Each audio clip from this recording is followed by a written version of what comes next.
भारतीय कानून व्यवस्था के अनुसार किसी भी व्यक्ति को अपराधी तब तक नहीं कहा जा सकता जब तक उसके ऊपर लगाए गए आरोप सही सिद्ध नहीं हो जाते। लेकिन हमारे देश में एक ऐसा भी कानून है जिस पर यह वाक्य लागू नहीं होता, जिसे हम यूएपीए के नाम से जानते हैं।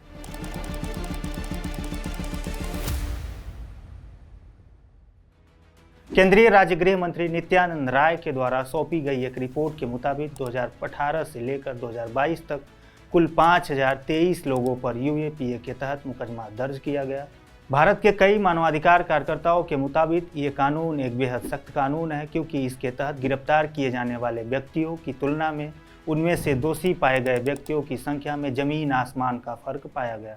जैसा कि स्क्रोल की एक रिपोर्ट के मुताबिक 2015 से 2020 तक यूएपीए के तहत कुल 8371 लोगों को गिरफ्तार किया गया था, जिनमें से 235 लोगों को मात्र दोषी पाया गया था, जो कि मात्र 3% है।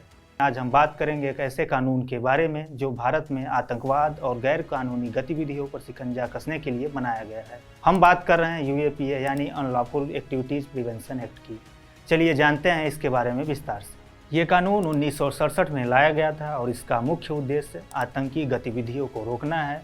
इस कानून के तहत पुलिस आतंकियों, अपराधियों या ऐसे लोगों को चिन्हित करती है जो आतंकी गतिविधियों में शामिल होते हैं या ऐसी गतिविधियों को बढ़ावा देते हैं या फिर ऐसी गतिविधियों में लिप्त पाए जाते हैं। इस कानून के तहत राष्ट्रीय जांच एजेंसी यानी एनआईए को काफ़ी शक्तियाँ दी गई हैं। इसके तहत एनआईए के महानिदेशक के पास मामले की जांच के दौरान संबंधित शख्स की संपत्ति की जब्ती भी करने की शक्तियाँ दी गई हैं।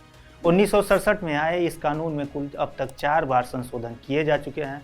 वर्ष 2019 में हुए संशोधन से इसे काफ़ी शक्तियाँ मिली। इस संशोधन के बाद अब किसी भी व्यक्ति को जांच के आधार पर आतंकी घोषित किया जा सकता है। इसके पहले यह शक्ति केवल किसी संगठन के लिए थी। संशोधन पर विपक्ष द्वारा उठाए गए सवालों पर गृह मंत्री अमित शाह का कहना था कि आतंकवाद को जड़ से मिटाना ही सरकार की प्राथमिकता है, इसलिए यह संशोधन बेहद जरूरी है। वैसे तो यूएपीए के प्रावधानों का दायरा बहुत बड़ा है। इसके तहत किसी भी व्यक्ति को शक मात्र होने पर ही उसे आतंकवादी घोषित किया जा सकता है। इसके लिए उस व्यक्ति का किसी आतंकी संगठन से संबंध होना भी जरूरी नहीं होता। इस कानून के तहत भारत के खिलाफ असंतोष फैलाना भी कानूनन अपराध है।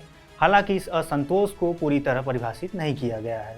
यूएपीए के तहत अब तक ऐसे कई आंदोलनकारियों के खिलाफ कानूनन कार्रवाई की जा चुकी है, जैसे कि दिल्ली दंगों में आरोपी जेएनयू के पूर्व छात्र उमर खालिद, शरजील इमाम, न्यूज़ क्लिक के प्रधान संपादक प्रवीर पुरकायस्थ, जीएन साईं बाबा, भीमा कोरेगांव केस में शामिल लोग, खालिद सैफी, इसके अलावा और भी बहुत सारे लोग।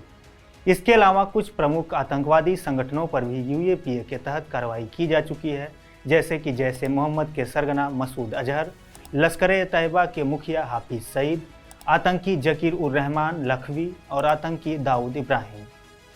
अगर हम बात करें इसके प्रमुख प्रावधानों की तो यूएपीए में धारा 18, 19, 20, 38 और 39 के तहत केस दर्ज होता है। धारा 16 इसमें आतंकवादी कृत्यों के लिए सजा दिया जाता है। धारा 39 आतंकी संगठनों को मदद पहुंचाने पर लगाई जाती है। यूएपीए की धारा 43D(2) के तहत किसी शख्स की पुलिस कस्टडी की अवधि 2 गुना करने का प्रावधान है। पुलिस को 30 दिनों की कस्टडी मिल सकती है और न्यायिक हिरासत 90 दिन की हो सकती है, जबकि अन्य मामलों में केवल 60 दिनों की होती है। अगर किसी शख्स पर यूएपीए के तहत केस दर्ज हुआ है तो उसे अग्रिम जमानत नहीं मिल सकती। धारा 43D(5) के मुताबिक कोर्ट शख्स को जमानत नहीं दे सकता अगर उसके खिलाफ प्रथम दृष्टया में केस बनता है। यह प्रावधान न्यायिक तर्क के लिए बहुत कम गुंजाइश छोड़ता है तथा यूएपीए के तहत जमानत देना लगभग असंभव बना देता है।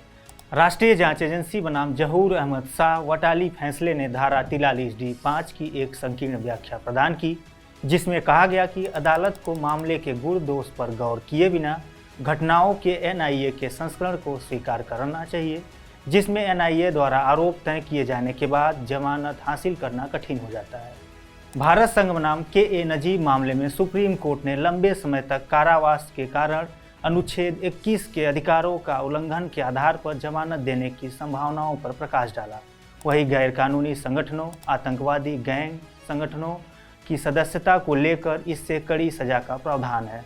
सरकार द्वारा घोषित आतंकी संगठन का सदस्य पाए जाने पर आजीवन कारावास की सजा मिल सकती है।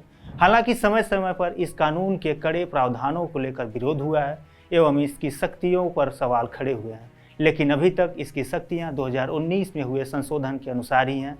अगर आपको यह वीडियो जानकारीपूर्ण लगा हो तो लाइक और शेयर करें और हमारे चैनल को सब्सक्राइब करना न भूलें। धन्यवाद।